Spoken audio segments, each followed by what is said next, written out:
Coucou les crocheteuses et bienvenue dans cette toute première vidéo de la série consacrée au Cozy Cloud poncho que je vous ai présenté ces derniers jours sur Insta et TikTok. Si vous êtes là, c'est probablement que vous savez déjà de quoi je vous parle et que vous voulez participer à mon petit challenge / calendrier de l'Avent que je vous ai préparé pour ce mois de décembre. Si vous êtes là plus tard, aucun souci, faites-vous plaisir. Franchement, ce modèle est trop cool. Je suis peut-être pas hyper objective, mais en tout cas, moi, je le trouve hyper cool. Il est super chaud, super agréable pour porter. Quand on est à la maison, franchement, il n'y a rien de mieux que de s'envelopper à l'intérieur. Il fait actuellement hyper froid dans mon appart et je n'ai quasiment rien en dessous et je meurs de chaud. C'est trop cool. C'est trop cool, j'adore. Je vais essayer de pas blablater pendant 3 heures sur cette vidéo parce que je vous fais en gros un récap de ce que je vous ai déjà dit sur les réseaux ces derniers jours. Donc, si vous avez tout suivi, vous connaissez une bonne partie des infos que je vais répéter cette fois-ci, mais restez là, normalement il y aura quelques petites nouveautés. J'avais envie de vous proposer une sorte de calendrier de l'Avent, donc en comptant cette vidéo d'aujourd'hui, je vous sors en tout 12 vidéos qui vont se répartir sur le mois de décembre, donc du 1er au 22 décembre, parce que je me suis dit qu'après, vous seriez probablement trop occupés pendant les fêtes pour crocheter, ce qui est bien normal. Autant profiter de vos familles si vous le pouvez. Donc, du 1er au 22, vous aurez une vidéo tous les 2 jours pour crocheter tout ensemble ce magnifique poncho.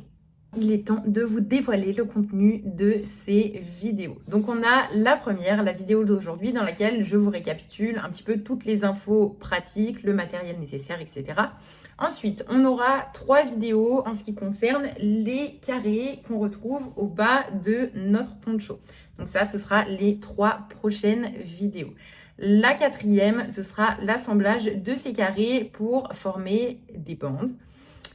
Et on passera à la suite de ça à nos 2 grands rectangles. Donc les 2 parties principales de notre poncho, c'est les 2 plus gros morceaux. Vraiment, ça va être un petit peu long, je vous préviens à l'avance.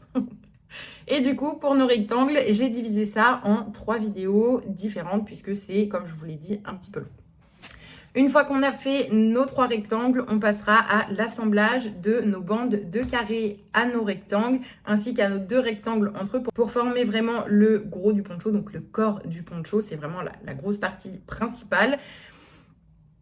On passera ensuite à la capuche, une de mes parties préférées. Franchement, j'adore avoir une capuche sur la tête quand je suis dans mon canapé le soir bien au chaud. En plus, elle est toute douce, donc c'est trop chouette.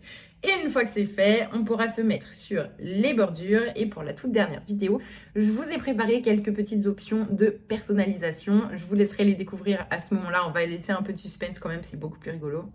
Donc, je ne vous en dis pas plus pour l'instant. Mais voilà le contenu des vidéos que je vais vous sortir pendant ce mois de décembre. Bien évidemment, comme toujours, je vous ai préparé le patron PDF écrit en parallèle. Il est dispo sur ma boutique Ko-fi. Je vous mettrai le lien dans la description. Donc, c'est là où vous pouvez retrouver tous mes patrons en général. Donc, si vous n'avez pas envie d'attendre d'avoir une vidéo tous les 2 jours pour crocheter le poncho, ou alors si vous préférez tout simplement avoir un support écrit sous les yeux, quelque chose que vous pouvez vraiment garder avec vous, ou tout simplement, si vous voulez me soutenir et me permettre de continuer le plus longtemps possible, je vous invite à aller y faire un tour. Ce serait vraiment trop chouette et ça me fait toujours trop plaisir quand vous allez acheter mes patrons. C'est un petit geste mais qui m'aide vraiment beaucoup à continuer, donc à chaque fois ça me fait vraiment hyper chaud au cœur quand je reçois mon petit mail de notification. J'ai toujours un petit comme ça d'enfant, bref. Donc voilà, en tout cas, si vous voulez la version écrite, elle est dispo sur ma boutique, vous aurez le lien juste en dessous et on va passer à la suite. Pour ce qui est du niveau de crochet à avoir pour crocheter ce poncho, si vous êtes débutante mais que vous avez déjà les bases, vous vous en sortirez largement. Il n'y a pas de point vraiment compliqué dans le poncho. Je me suis fait une petite liste. Ce que vous avez besoin de savoir faire pour pouvoir réaliser le poncho, c'est des mailles coulées, des mailles en l'air, des mailles serrées, des demi-brides, des brides et des doubles brides. Voilà. Et après, je vous remontre tout, bien évidemment, à chaque étape sur les vidéos. Tout est hyper détaillé. Donc vraiment, il n'y a aucun souci. Vous pouvez vous lancer si vous êtes débutante et que vous avez un peu les bases. Après, ça reste une grosse pièce. Il ne faut pas avoir peur de ça. C'est long à crocheter. Si vous mettez plus d'1 mois, il n'y a vraiment pas de souci. Les 2 rectangles sont hyper longs à crocheter, hein. Même moi, je les ai trouvés longs. Donc, n'ayez pas peur du temps que ça va vous prendre. Ça peut être plus long si vous débutez. Mais en tout cas, en termes Niveau de difficulté, il n'y a vraiment rien de très très compliqué. Et comme toujours, si vous avez un souci, vous n'hésitez pas à vous m'envoyer un petit mail ou alors un petit DM sur les réseaux. J'y réponds toujours avec plaisir et le plus rapidement possible. Donc n'hésitez pas à me contacter. Si vous vous êtes lancé dans l'aventure et que vous êtes coincé à un moment, ne restez pas coincé dans votre coin. Envoyez-moi un message, il n'y a vraiment aucun souci. Je vous réponds avec grand plaisir. On en vient maintenant au matériel nécessaire pour réaliser le poncho. Donc on commence par les crochets. J'ai utilisé un crochet de taille 5,5 et un crochet de taille 6,5. Le crochet 6,5, c'est vraiment optionnel. Si vous avez que le 5,5 mais que vous n'avez pas le 6,5, vous vous en sortirez largement sans. C'est vraiment pas très grave. On s'en sert une seule fois dans tout le poncho, donc pour vraiment commencer nos rectangles. Donc si vous ne l'avez pas, c'est pas un souci du tout, mais au minimum, il vous faudra un crochet 5,5. Bien évidemment, des ciseaux, une aiguille à laine pour rentrer vos fils et des marqueurs de maille si vous en avez. C'est pas primordial non plus. Vous pouvez très bien passer un petit fil de laine d'une autre couleur pour vous repérer à certains endroits. Vraiment, ça, c'est pas...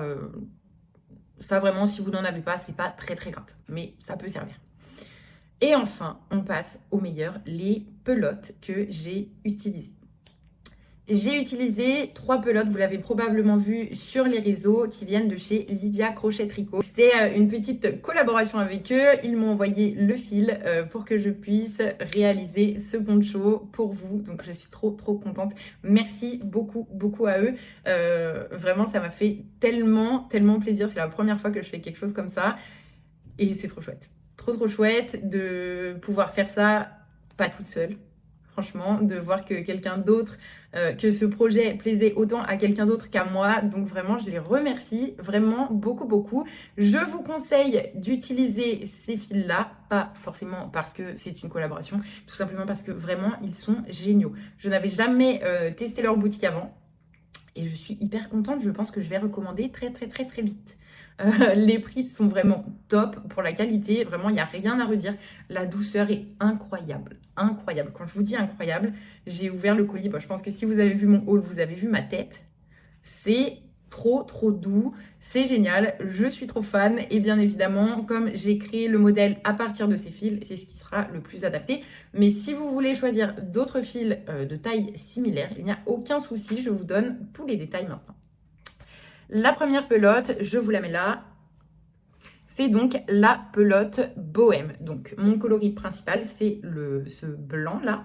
J'ai gardé les étiquettes bien évidemment. Donc la pelote bohème, elle fait 50 grammes pour 85 mètres. Et j'ai donc reçu 10 pelotes. Je les ai utilisées en entier. Vraiment, je ne sais plus où j'ai mis la chute qu'il me restait, mais il devait me rester genre ça de ma dernière pelote.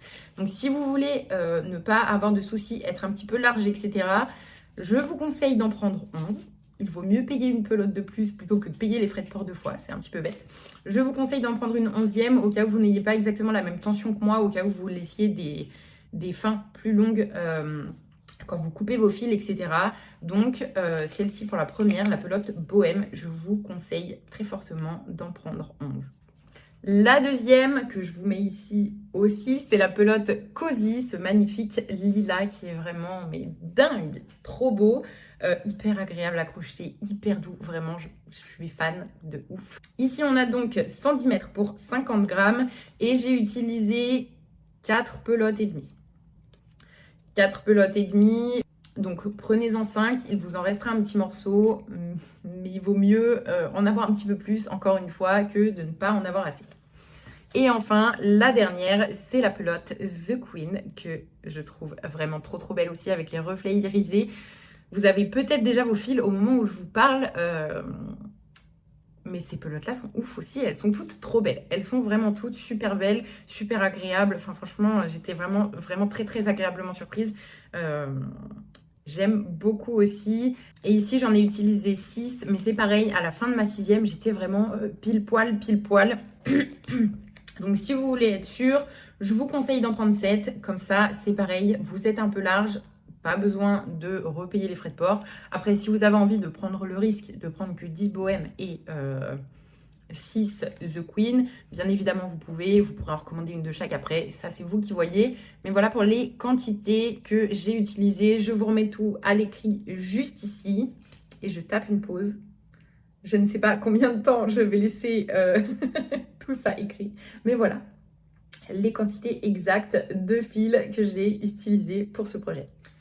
Je pense qu'on a fait le tour. Je vous ai parlé du matériel, du niveau à avoir, du contenu des prochaines vidéos. Si vous avez d'autres questions, n'hésitez pas, c'est le moment. Mettez-les dans les commentaires. Je répondrai le plus rapidement possible, comme toujours. Si vous avez hâte, n'hésitez pas à me le dire non plus. Franchement, moi j'ai trop hâte que ça démarre. J'ai hâte de savoir ce que vous en pensez déjà. Surtout, n'oubliez pas de vous abonner et d'activer la cloche pour recevoir les notifications et être prévenu de la sortie des prochaines vidéos. Et en attendant la prochaine, je vous dis à dans 2 jours. Bisous et bon crochet.